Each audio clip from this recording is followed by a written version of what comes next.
No, I had an inappropriate joke, but I won't make it. So No, we're go not ahead. starting off like this again. We're not No, starting off. we We're not can't. starting That off would like this again. it'd be Last time I redundant. almost got. Hi I got everyone, welcome back. Welcome back. Welcome back, everyone, to the Tweener Head Tennis channel today here on YouTube. Today we have our very special guests, our WTA Insider, David Kane from Tennis.com, from Tennis Magazine, from New York / Arthur Ashe, because he never left the main stadium to go say hi to peasants. David, welcome back. but on good authority that I left Arthur Ashe at least We- one time to take a photo with one very special peasant. And I seem to recall said peasant avoided me for the next 48 hours because then when he showed up the second day, I did not avoid you for the next 48 hours because I was hired. Shockingly, I was hired to do someone's media for them and shoot video and photo. So is this what we talked about, or is this something else? When? He doesn't even remember, ladies and gentlemen. You spoke to me about a certain player who's Yes, from it is British, that person. Yeah. Okay. But David, it's always a pleasure having you on. It's always a lot of fun talking to you about the WTA. From things that we talked about off camera before we started this, I still have a lot to learn about what goes on in this organization. But for today, we have our hats. David does have a Tweener Head tennis shirt now. I must say, it is in the laundry, but I'm glad he's here. David, for this year's US Open recap, how would you, if you were to describe the US Open in 3 words, what would it be? God, someone asked Coco Gauff this after she won the US Open. It was like, sum it up in 3 words. I was like, oh God. Sorry, was that? What? Yeah, well, is this okay? It's fine. I mean, it wasn't on the outline, but I'll work with it. It was illuminating. It was exhausting. It was intriguing. Okay, I like those, and I'll be explaining it no further. And that's it. End of the podcast. It was great to be here. And goodbye. What made it exhausting in what sense? From the matches that were being played? Because that word to me, the only, when I think exhausting, the first match that comes up to my mind is on the ATP side with Rublev and Medvedev when they played in that humidity on Ashe. What was exhausting to you about it? Well, it was physically exhausting primarily. I mean, just the long hours. I mean, the theme that we've been dealing with over the last couple of weeks is the late finishes. And I felt like we had an awful lot of them over the last couple of weeks. And the US Open was no different. The late finishes, whether it was, that epic match between Ostapenko and Swiatek ended after midnight. The match between, Madison Keys and Aryna Sabalenka ended, I think, 1 a.m. I mean, there's just some late finishes that we're having to deal with, I think, just as a testament to perhaps the change in ball, the extra duty ball, making matches a bit longer. That could be, slowing down the pace of play, making matches longer in that respect. It was mentally exhausting, just trying to keep up with the ups and downs of everything, whether it was the highs of, determining a new number one, midway through the tournament, to then the highs of Coco Gauff, really just proving everybody wrong and completing what was, by all accounts, a narratively perfect summer to cap it off with her first US Open title, at least speaking specifically about the women. So it just from beginning to end, there was just a lot to keep up with, especially at the top of the game, which was pretty exciting. Which is nice to see, because it seems like besides the Swiatek loss to Ostapenko, it seemed like the top players that should have been there, except for 1 or 2, were there, at least from a consistency standpoint, with Sabalenka and Gauff, seeing them make the finals and overcome, especially Sabalenka's side, that 3-setter against Keys, and being able to close out matches for her too. And I even posted about it, where versus what happened at the French with Muhova, with Sabalenka, kind of seeing her grow from that moment to now being okay, now we know that she has the mental capacity to do this and do it well. I think speaking globally, what was great about the women's tournament is we came out of it with a pretty cohesive top 6, 7 women that are all going to be in all likelihood competing at WTA spring break over in Cancun. Whereas I felt like conversely, the men's side, there wasn't maybe that same cohesion where you kind of just look at the top 8 on the men's side, and it's not many of them had spectacular US Opens or spectacular summers. So it becomes harder from a recency bias perspective to go, oh, these guys are all trending up, where it didn't really feel that was necessarily the case for the men. But for the women, you feel like, okay, they're all coming together and playing well at the exact same time, leading up to what should be an intriguing finale. So I think that, and it's sort of a culmination of what we got earlier in the year. We saw maybe after the Middle East swing, whether it was Doha and Dubai with Swiatek, Sabalenka, Krejcikova, Coco Gauff, and Jessica Pegula all making these deep runs, quarterfinals, semifinals. It's happening again. And that's also really a relief for one who covers the women's tour as intensely as I do. I like that word relief. It is nice to see that, to kind of put it all together and to kind of get into what we're going to talk about today. Is to start off, we have to start off with Coco Gauff, because I think for American tennis as well, and it was nice to see a lot of Americans on the men's side kind of catching up to the women, as the famous quote from Renee Stubbs did this past year, is the men are catching up to the women with that consistency in American tennis. Gauff now being the first American teenager to win since, and quote me if I'm wrong, Serena Williams in '99. Is that right? There's a lot of like caveats with those stats, where it was like the first American woman at the US Open. Like, I think because obviously we had the all-team final a couple years ago with Raducanu and Fernandez, but yes, I think now we have 4 Americans since Serena, which is Serena, Venus, Sloane Stephens, and Coco Gauff. Yes, which is fantastic, and I think this is a lot has been cultivating up to this point for her career.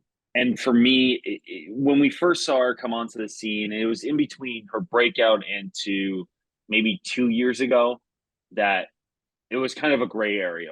She had all this hype, and this is just my opinion in it when it comes to her. It was all this hype. I didn't know if it was going to push her down and kind of unravel, or it was going to make her rise to the occasion. And this kind of was a nice cherry on top to see her win her first Grand Slam in New York, in the US. That for me, that's just storybook beginning for her for the rest of her career.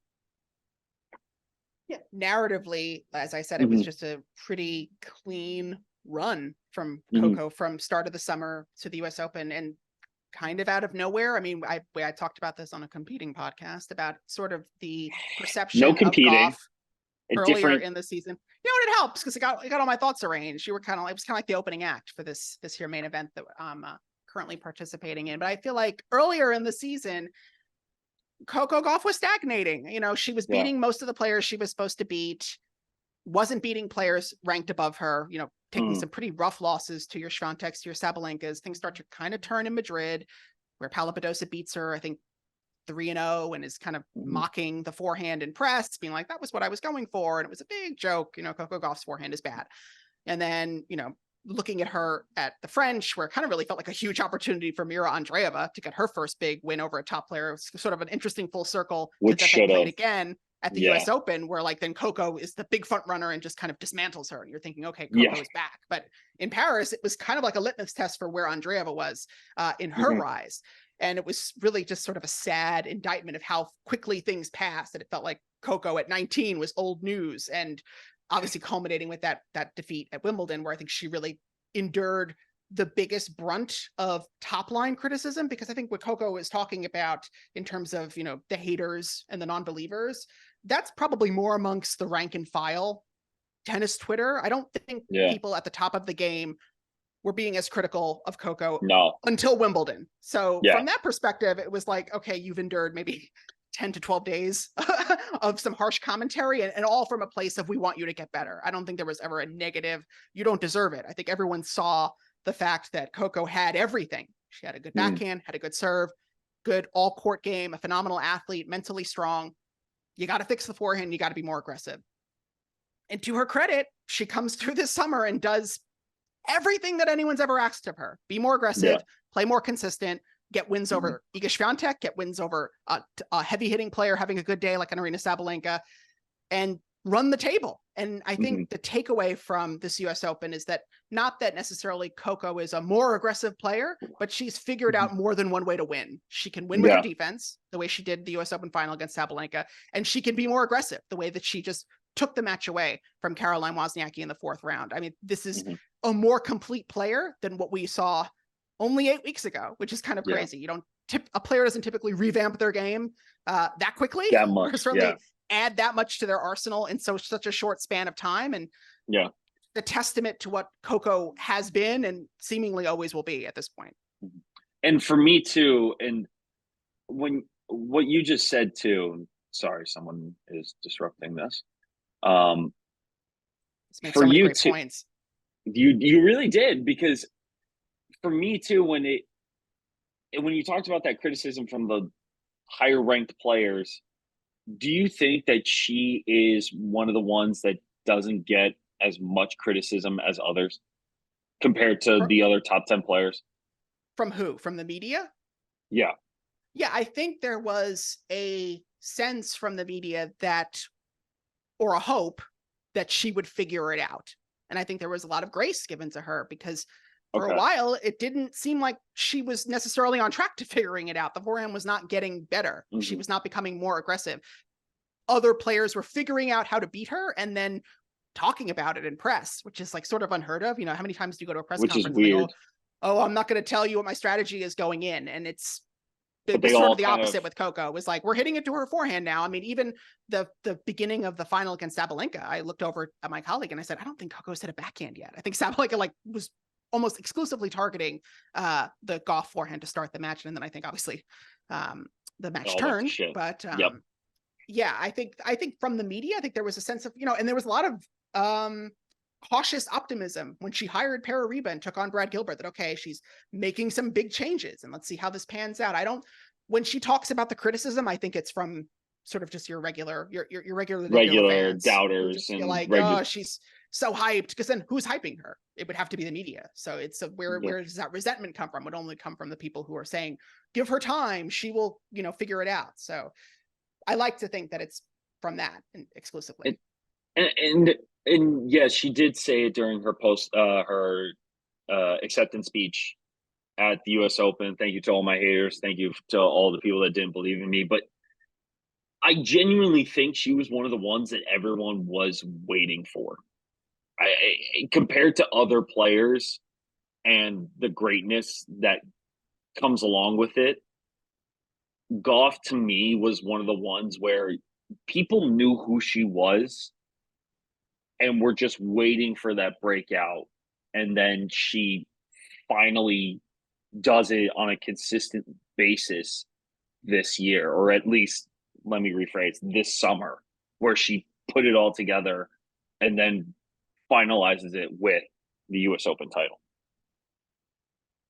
I don't know if I was waiting, though, to be honest. I really do admit I kind of feel like things had stalled. I mean, there were some technical flaws in her game. I think it's hard when you're more of seemingly a naturally defensive player. I think Coco tried to sort of clarify in Cincinnati that, no, I kind of became a defensive player when I came on tour. I wasn't a defensive player as a junior. I kind of became more defensive because I wasn't as strong as the other women. And so I was relying more on my legs. And now that I am stronger and older, I can compete with the women, mano a mano in terms of a power game. But at the same time, I don't think she's necessarily become an aggressive player. I mean, like, it's, in the final, Sabalenka hit 46 errors and I think Coco only hit 13 winners. Like, she didn't have to be aggressive, but she managed to tighten up her defense and her athleticism such that the forehand did not break down in that second or third set. Sabalenka was still pummeling, both sides, and she was able to just keep making Sabalenka hit another ball back. And maybe that comes from the confidence of having won so many matches, any minor technical tweaks that Reba and or Gilbert may have made that just made her an impenetrable wall in that final. It was really just again, the culmination of all that hard work and all those improvements that she had made over the last couple of weeks. I agree. Can you still hear me, by the way? I just I can. switched. Sound What does lovely. it sound? Does it sound better? He doesn't know. He doesn't care. Sorry, I just switched my speakers. Phil. Yeah, so all this, but you can hear me. Yes. Maybe it's a little fuzzier, but I think it's fine. It's all going to go on the video too. I mean, I don't know. This is live. This is uncut. This is Breakpoint, but better. That's what we're going to tell ourselves. So before we move on to the next topic too, who would you give more credit? I don't think I could make you answer this because it's such a tough question and it's all depends on the way you look at it. But who would you give more credit to, Brad Gilbert or her other coach that she hired? That's what I mean, because she brought Brad Gilbert on as a trial, but it wasn't just him. No, originally she hired Parariba. That was the first person on the team. And then I think she then took on Gilbert as a coaching consultant. And I tweeted about this, I think, during tournament, which is that I think given Brad's immense resume and the fact that Coco began succeeding so quickly, it was very easy to attribute nearly all of the improvements to him. I mean, I think the turning point for me where I perhaps thought, let's not overly praise this arrangement was when he was coaching her during the Wozniacki match. And he was telling her to be more defensive, to put more shape on the ball, wait for the error, or just kind of rely on your legs. And Coco said, I'm not going to do that, and played aggressive tennis and then won 6 straight games. So I think that's, for me, a testament to the fact that, yes, she's getting new advice. She's getting different voices. She's probably getting an influx of confidence that this is, a high quality coach who believes in me and thinks that I have the game to get it to make it to the top. But at the same time, she's applying what she is, all the things she's learning in real time and making, quick problem solving decisions when she needs to, which is, I think, even better than, just the coach giving the right advice. It's her having an increased Rolodex of options and picking the right one when she needs to. I guess I give credit to Coco. Yeah, that's true, because it also depending on who you bring on to then realizing what you need to do to succeed without relying on your coaching too much. And to kind of leave with this note as well, when it comes to her dad kind of stepping back as the role as her coach, he knew he couldn't offer her any more. So as soon as she started hiring, it was the transition for the next step in her career, right? Am I wrong to assume that idea or that concept? I'll just say that when she was doing, I think it was the interview at the ESPN desk after she won, she was very wanted to make it clear that her dad was still very much a part of the team. That I think she might have said it was his idea specifically to get these guys on board, but that she was still very much consulting with him. And I think she even said that it was his scouting report specifically that they used for Sabalenka. So I think he's still very much a part of this ensemble. I mean, there was a lot of, like, I feel like narrative clarifying from Coco after the match. Okay. It was my dad's still a part of the team. I know what you're all saying about me. I've been following tennis Twitter, and I feel like there was like a lot of that happening. I mean, it was an interesting one, because to be saying, like I was reading the hate tweets 15 minutes before the final, which I feel like in the last 24 months, in the wake of Naomi and what Rebecca Marino went through on Twitter, like the to be talking about that, I thought was like, wow. I mean, she did say, and I will say to her credit, she said, I don't recommend everyone do this, but evidently she's been able to engage and disengage in a way that is healthy for her and using it purely for her own positive benefit. But it was like a wild thing to say right after you'd won a slam, and no one could be like, wait, should you be doing that? Because clearly it worked. In any other situation, it would have been like, oh no, like, don't do that. And people having, I guess, their way of motivating themselves, and she does it in a way that's good for her. And I guess that's just her generation, maybe. But from a mental state as well, I feel like that wouldn't be, at least for me, that wouldn't motivate me. That would just make me crawl into a hole. I hope she knows if things are not going well, or if things are ever not going as well as they could be, to not do that. Yes. I think that's the only hope that I have. If you're only using it to pump yourself out, by all means, go ahead. But hopefully, you know, and or someone around you is able to tell you, put the phone There's a down line. if things are Yeah. good. Yeah. Exactly. And I think we should, from that, the transition over to the other side of the court from the women's final with Sabalenka. Sabalenka has finally clicked from winning the Australian Open to making another slam final in the same year. I think next year she'll win.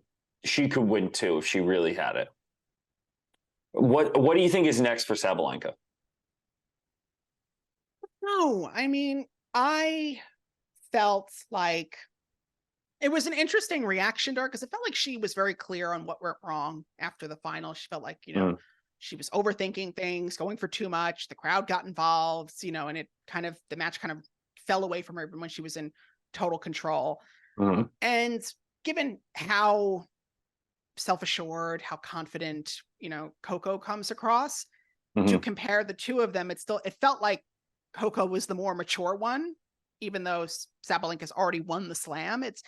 There was part of it that felt like, I'm still figuring this all out. And I guess on one hand, you could say that's not bad if you're still in a space of figuring it out and you've already won a slam and made another slam final. But I was thinking back to like slam final performances from players who'd already won a slam. And, you know, most players who've won a slam before tend to show up and play a really good final in their next have that confidence outing, because they know what they've done in the past and they know how to win in those big stages. Yeah, I mean, the worst one I could think of was Kenin when she made the French Open final after winning the Australian, and I think got lost like 4-0 to Swiatek. But like typically, even if they don't end up winning the next one, and quite often they do, they lose in 3 sets or in a way that doesn't make you feel like, this is not the performance I expected from a reigning slam champion, soon to be world number 1.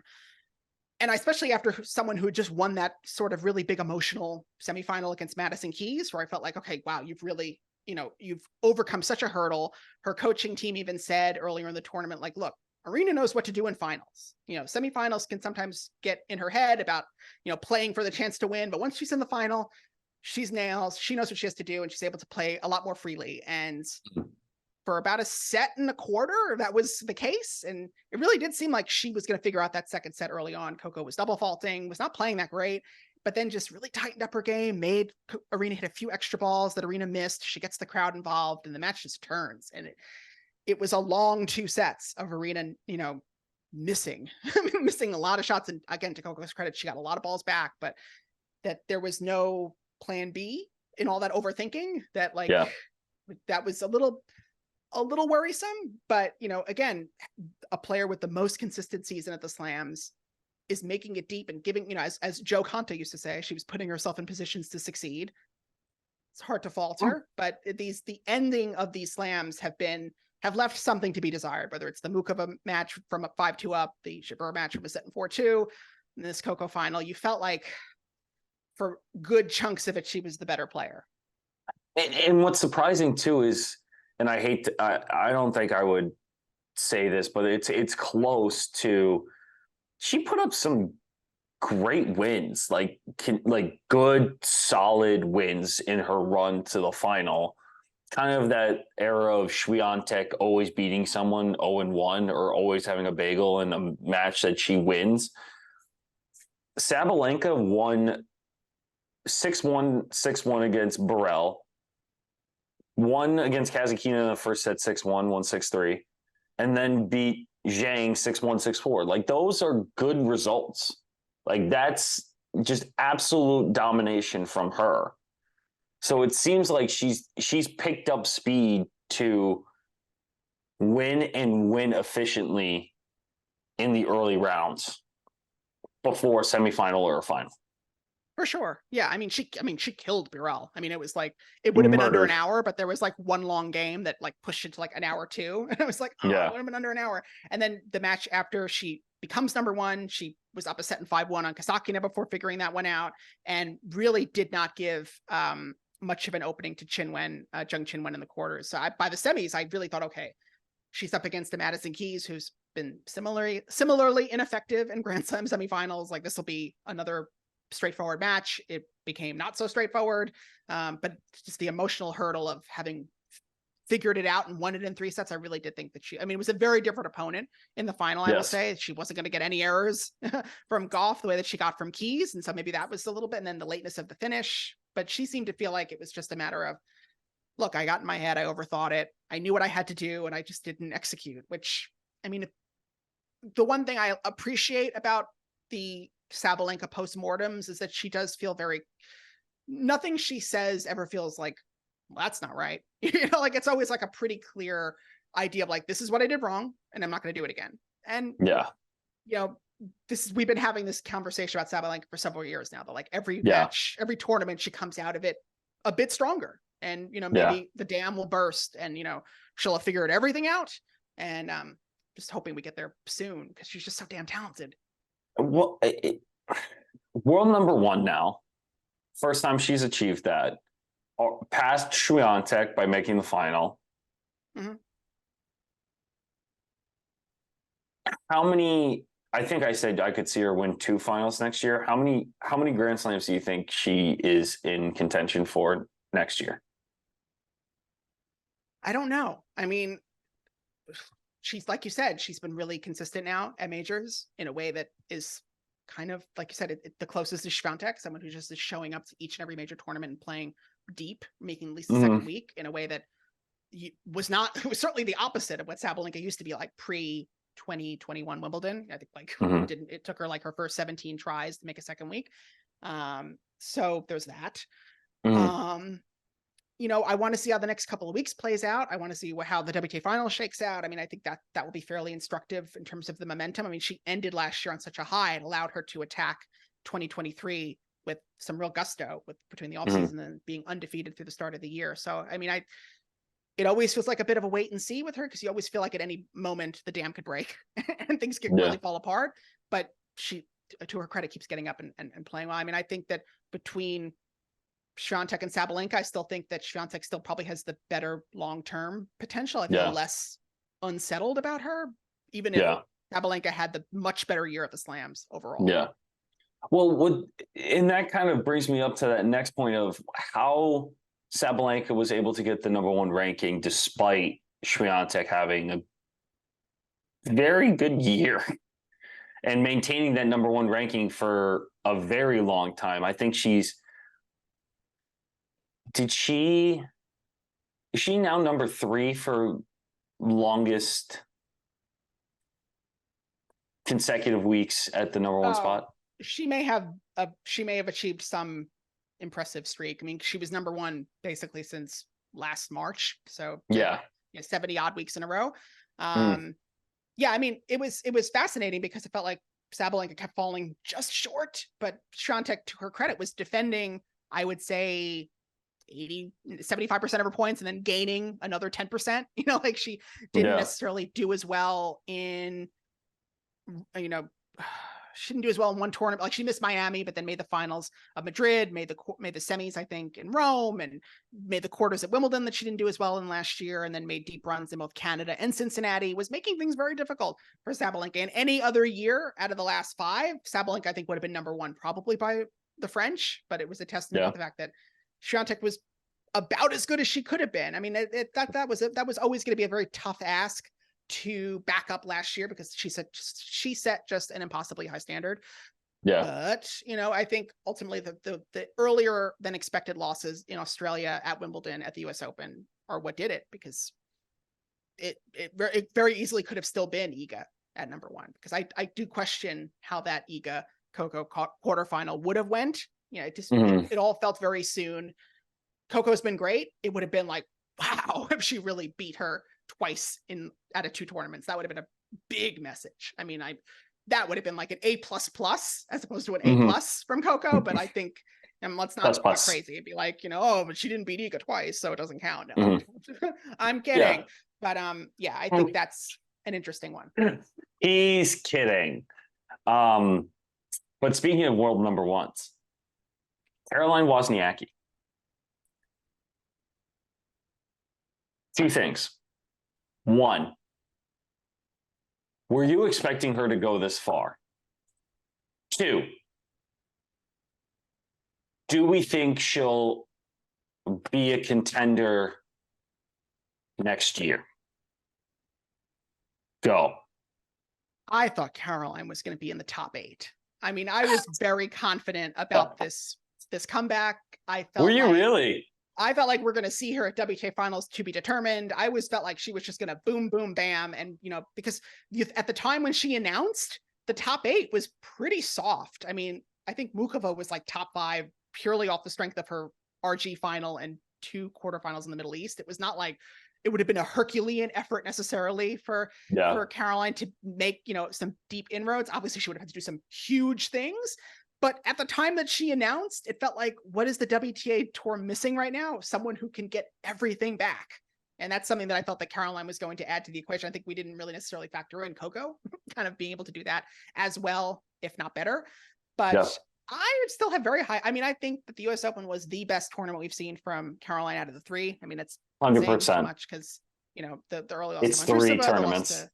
Yeah, I mean, out of the 3, but I think coming out of that, I mean, she was in it against Goff. She was up a break in the 3rd. You know, Coco was really. I thought Wozniacki had that, to be honest. I did too. I felt like she was just in good shape. She's in phenomenal shape. She was, you know, the crowd loves her tennis. It's always funny to like kind of remember that actually crowds love defensive tennis. Like when you're on Twitter, it's like, oh, she's still a pusher. She doesn't go for winners. That sucks. But like, actually, but for pure entertainment purposes, you see someone run a ball down as hard as they do, and they do it from side to side. They like it a lot more than just a big shot. And they like her. And so I think everyone was very on board for this comeback. So I would US have liked Open to have seen finalist. her. I mean, we saw Kim do crazier. So I feel like it was totally in the realm, but I would have liked to have seen her maybe play in Guadalajara, perhaps, if not, you know, a larger calendar. Doesn't seem like she's going to play again the rest of the year. So I think the longer I think because this is still a bit of a, you know, we'll see what happens. I'm just here to kind of, you know, get my legs back and see what happens. And maybe she came out of it not feeling like I can necessarily compete for slams, or maybe she feels like I was able to play 2 tournaments and make the second week and nearly make the quarterfinals of my first slam back. And so I'm going to go to Australia where I've won before and just hit the ground running. So I feel like she's in this. I feel like, you know, we talked about like sort of this top 7, 6, 7. For one more in that top 8. So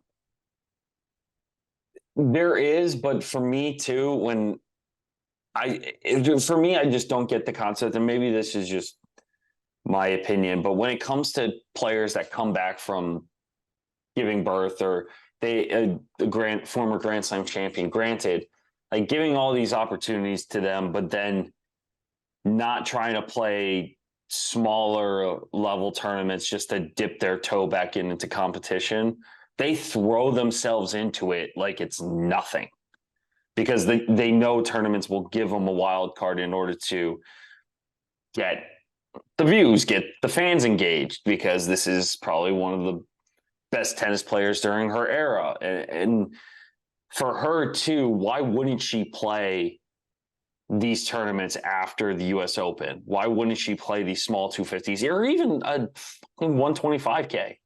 Like what's stopping her from at least gaining more confidence on tour than just the wild card she got for 2 1000s in a Grand Slam? So, I mean, I look at the players who are ranked outside of like Grand Slam main draw eligibility, and there's really no one that I'm feeling like, damn, she really took a wild card from so-and-so who really deserves it. Like, I don't think we're there right now in the women's tennis landscape where like there are some really bubbling under top 100 who like wouldn't get a wild card if not for Wozniacki. So I don't buy into that argument. I also don't think that there's another player that I could contest with that, but we can get into that later. Yeah, the other thing is I don't think that she feels that she needs matches. I think maybe she just feels like she needs, you know, high level exposure to some top flight competition. I mean, it really did feel like after the Kvitova match, she was back. Like she really needed that kind of challenge to get her back into the muscle memory. And, you know, when you're at a certain age, you've got 2 kids, maybe you don't want to risk injury. You don't want to risk, burning out your family, in the traveling process. I mean, she took the whole family to New York. She want to take them to Guadalajara and or Beijing and or wherever. Like, it's probably not worth it. Well, I don't even think is she traveling with her kids or just her husband? I mean, they were with her in New York, so I did not know that. Yeah. I did not know that. My apologies. Yeah. Okay. Sorry, Caroline, when you're tuning into this broadcast. I hope she watches this. I apologize for my glib co-host, but I knew it was up. Co-host. I'm sorry. Okay. I guessed. No, it's like, hi. What's funny is if Caroline is watching this by some sheer stroke of luck, I would love to have her on to talk about this experience. There's no way that she will see this and go, hey, I should reach out to Philip and see what he says. Nope, that's definitely not what's going to happen. You'd bump my ass so fast. You'd be like, I'm booked. No, I wouldn't. Are you kidding me? I got star quality, baby. let me tell you something about David. David is one of the most consistent and reliable people in tennis media. Oh God. And handsome. Sure. Did I ruin it? Yeah, you ruined it. Your moment of sincerity. Oh, I'm sorry. Yes, you did. Thank you for that. Thank you. But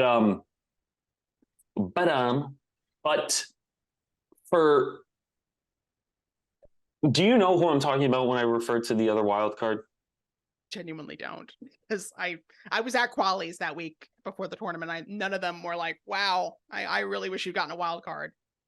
Or I felt like you didn't need one, or maybe like you would have felt like those 3 matches would actually help you getting into the main draw. So there was really no one where I was like, oh, bummer. Well, were you surprised by the wild cards that were given for some of the women? It just sort of feels like. Say it. Say it.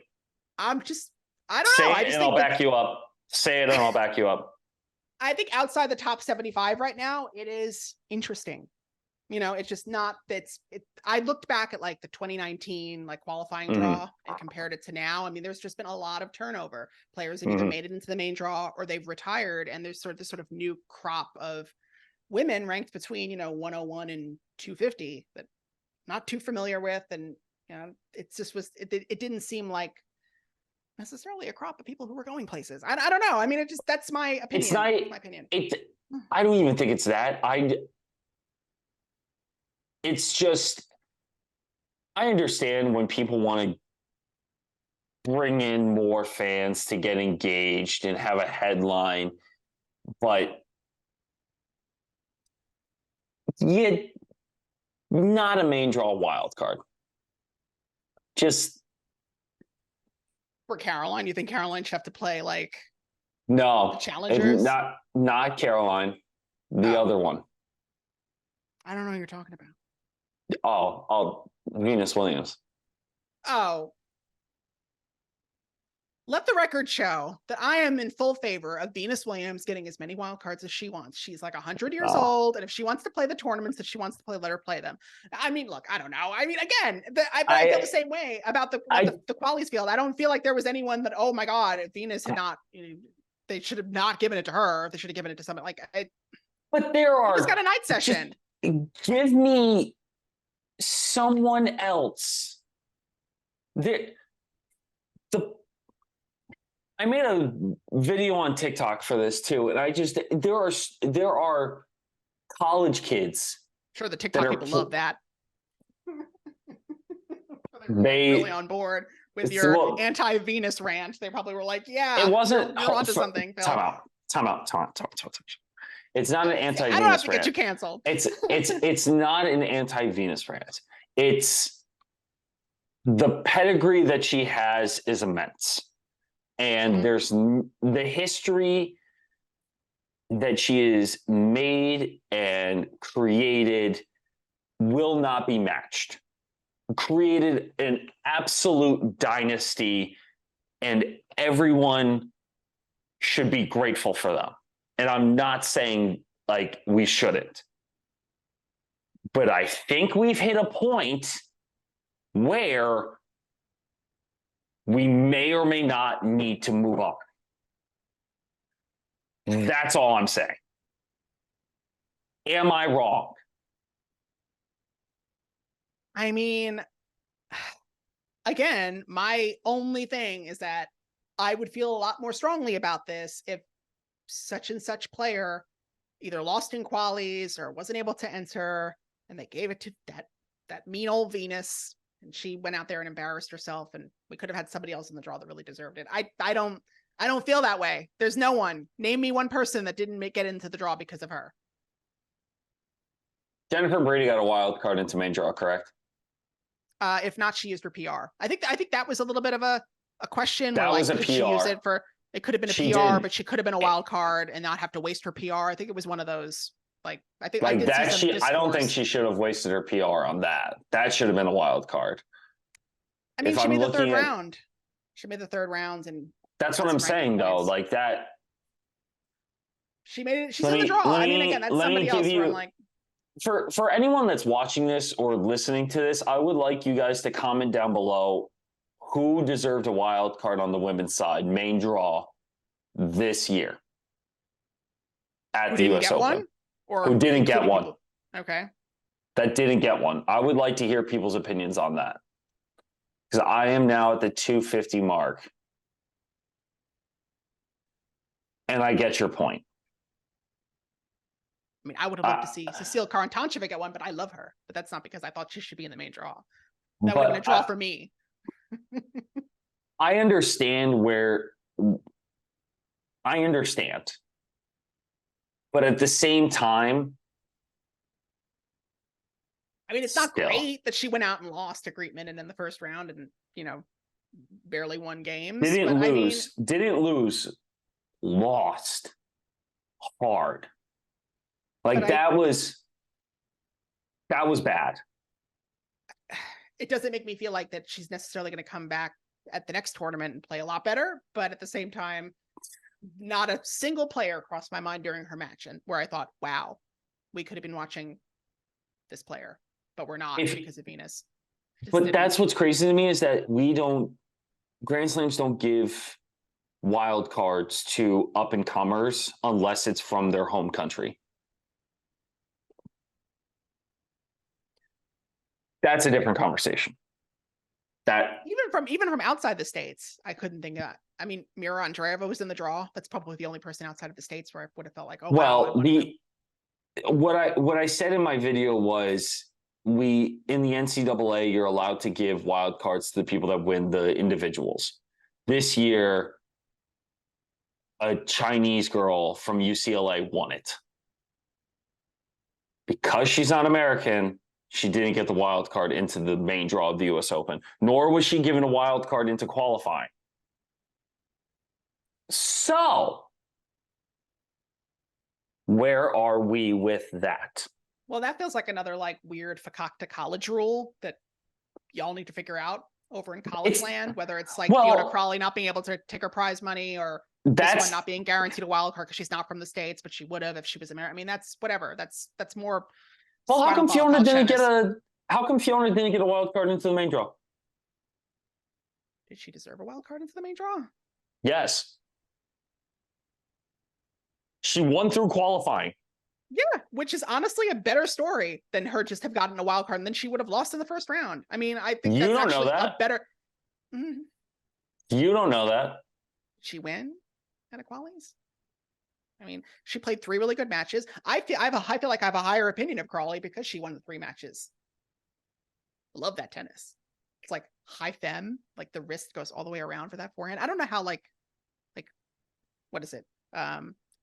Durable that is, but or efficient, but it's quite fabulous. It's kind of like Olivia Rodrigo as a tennis player. It's or a sequel to Challengers where Olivia Rodrigo is the main character. I'm just gonna keep vibing here until you come up with a question. No, I'm not coming up with the question. I'm coming up with the stat that Greets Minen, gay icon, Greetman. Yes. Beat Venus Williams 1-1. Mm-hmm. You're telling me Fiona Crawley couldn't have at least given her a better one? out on court 15, who cares? Like, I don't, whatever. Arthur Ashe in the middle of the day? She's Venus Williams. They would have never put that match on Arthur Ashe, Phil. Now you're just being silly. Well, it would have been more crowded at court 15 than it would have been on Ashe. It was pretty crowded on Ashe for Venus. What do you mean? I feel very uncomfortable with this conversation. She was there. She had her fabulous Instagram moment, which she walked onto the site with like the blazer and like the pink hair. Whatever. Let her do what she wants. Again, I think Fiona Crawley was exactly where she needed to be.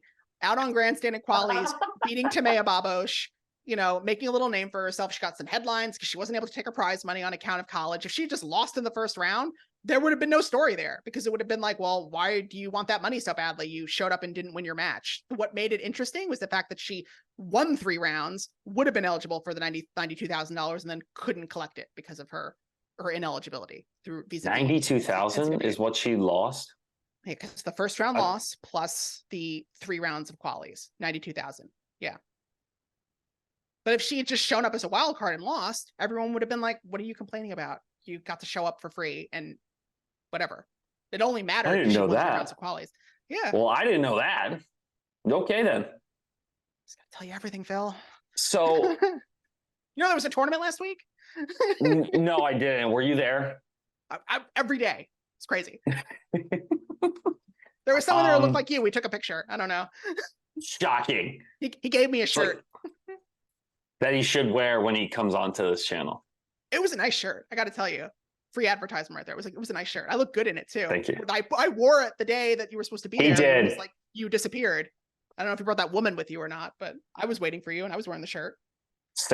What? I really do appreciate you doing this. It's fun when we go off on tangents, because it actually is. It's more fun, in my opinion. I think that we should end on this topic because it's current news. This Halep situation has gone completely off the rails. It is something. Can you not express how you really feel, or is it just is it one of those? What's your opinion on this? What's your honest opinion? Like 4 years, this woman has been a 2-time Grand Slam champion, has been banned for 4 years. How?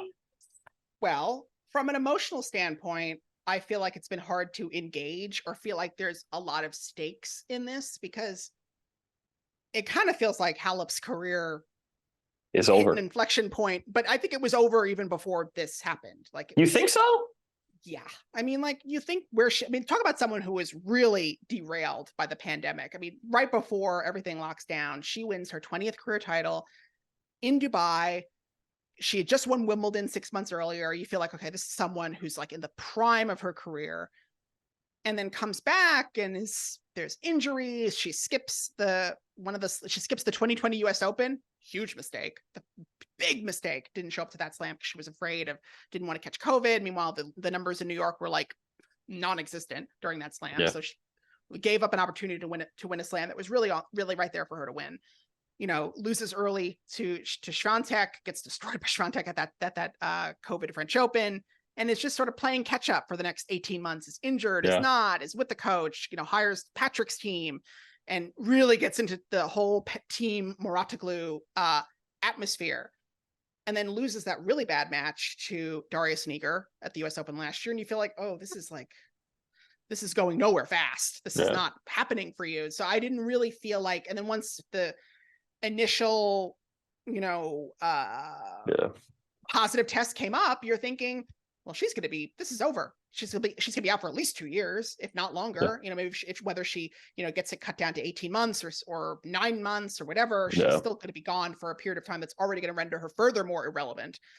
So whatever happened, like the actual ramifications of it for me are kind of moot, because it's like it's all to the same conclusion. But she certainly seemed to think this was going to turn and be different, because she's been practicing and doing whatever, thinking that this was going to be something different. I don't know who's necessarily been advising her to think that way, because my sense from what has all come out, or what is going to come out, is that there appears to have been a preponderance of evidence. I mean, there's going to be a big, 126 page document that's going to explain, she had her defense was that she had taken a substance that had perhaps been contaminated in the manufacturing stage. And they're saying that it was the concentration was greater than that, which would be explained by a manufacturing contamination. So that's already not great. And then you have the blood passport situation, which I don't think we know a ton about. And she didn't really have she didn't even have an excuse for that. That was just, I don't even know. And when you don't have an excuse, it's like, bye-bye, everybody. Like, that's not like, you need at least that's why these players come up with or have these excuses, because they need a reason. And if you don't have a reason, then you're really effed, for lack of a better word. So we can swear on this channel, David. yeah. It's So okay. I mean, the statement was a little interesting because she says pretty explicitly, like right before the hardcourt season, on the advice of my team, I changed my nutritional supplements. And who was her team? And who did those people work with in the past? Who have they worked with recently? Who suddenly started playing really well. So I mean, it's kind of like a house of cards, it feels like, in that perspective. Like, what are we looking at here? Like, what is going to be the end point of this? Because it seems like there was a pretty big mess up, at best from Team Halep that this happened. So I don't know. It's a mess. That's the only way to put this. It's a mess that hasn't been resolved in the period of time we thought it would be. And for her to now 31, 4-year ban is lifted runs until 2026. Yeah. She's my age. She's old. I didn't realize you were 31. Yeah. Me, Halep, and Coco Vandeweghe, the 91 babies. It's a really, really fun trio. Really thriving over there. Yeah. But the amount of support that she's getting, though, seems a lot more. I mean, it's starting to turn. I mean, the WTA, I think, were a bit more pro Halep when certainly she was making it seem as if it was like this great, injustice caused by the fact that there was this big delay. And obviously Darren Cahill had a big statement. Patrick has had a statement, but it felt like about Patrick's statement. In the aftermath of this news, it did feel like maybe we were starting to turn. I mean, Nicole Gibbs had a whole tweet about how like her heroes are. I screenshotted. I screenshotted every single thing that she tweeted today. I mean, because of how kind of. Hold on, let me find it so that way I can tell you, because she went back and forth. Nicole Gibbs had 3 tweets and she deleted the first 2 from it. And the first one. Such a disappointment when you discover half of your heroes from your sports days were cheating. Just so frustrating, makes sports so dumb, not a fair fight, and makes you wonder how many are skating by unnoticed. I think probably a lot. And then she replied to someone saying, someone tweeted her saying, I agree, but 4 years seems like a long time, no? And then she went, should be a lifetime ban for one infraction and an obvious doping attempt. We all know the rules. Get out of here with second chances on flagrant cheating, in my opinion. The eye roll, too, from David. I mean, I don't know. I mean, these people, they come out of the woodwork and they have all these things to say. I mean, first of all, they're only 2 years apart in age. So they're sort of projecting of her as being a childhood hero. I felt was strange. You were fully in your 20s when Halep made her first slam final.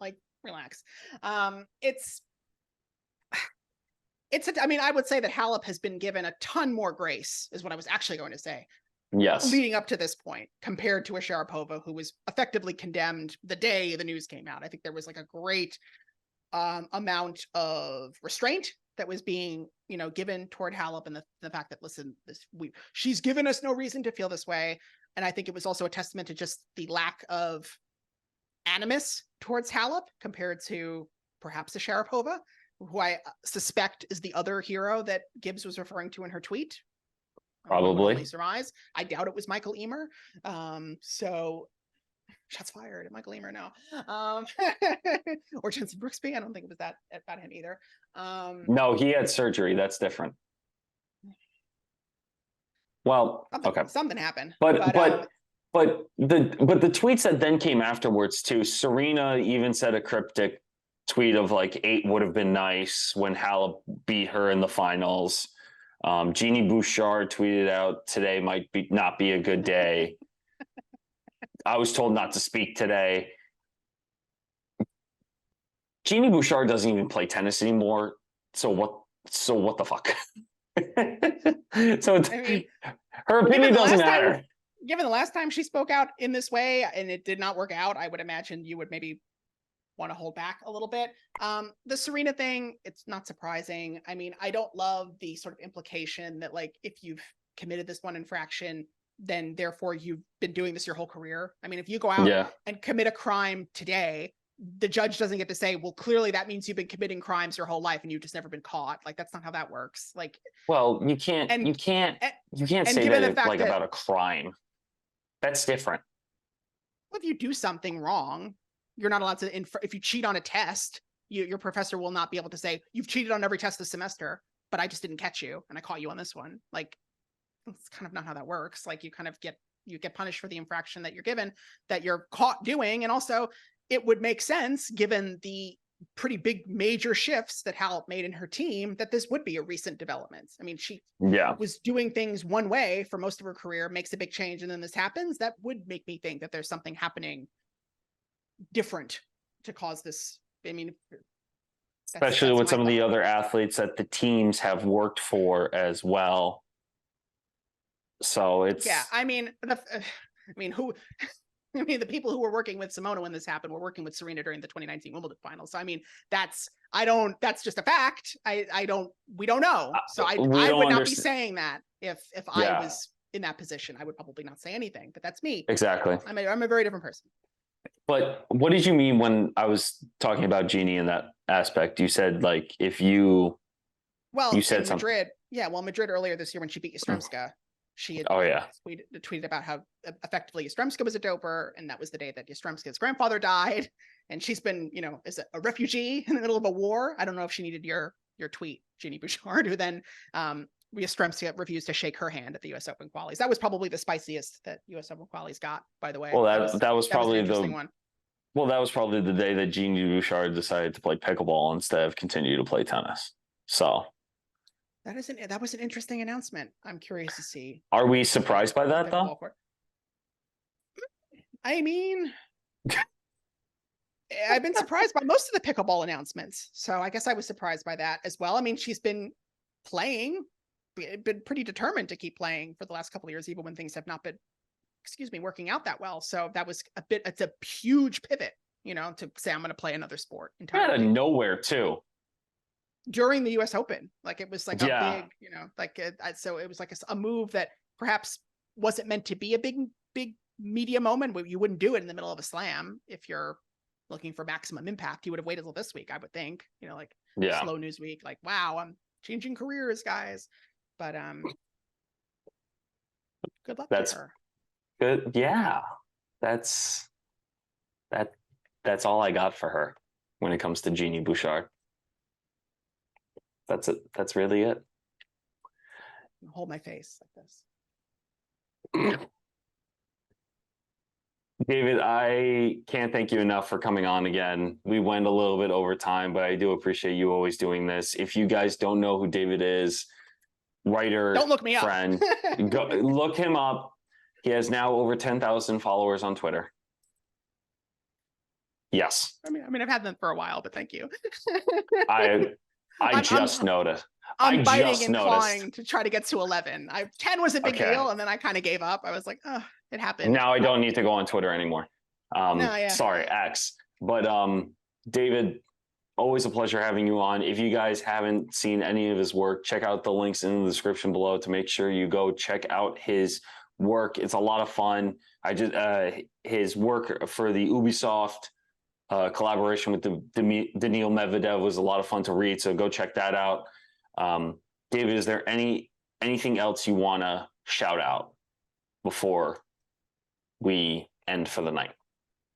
In terms of like stories I wrote, or like what, or like memories from the Open, Anything, or- literally first thing that comes to your mind. What do you want to shout out? I mean, the one thing we didn't talk about, I guess, was the sort of sliding doors Danielle Collins moment, where she was at match point against Elise Mertens, and I wrote a pretty big story about Danielle before the tournament. I was really bearish, feeling positive about her chances at the U.S. Open. Okay.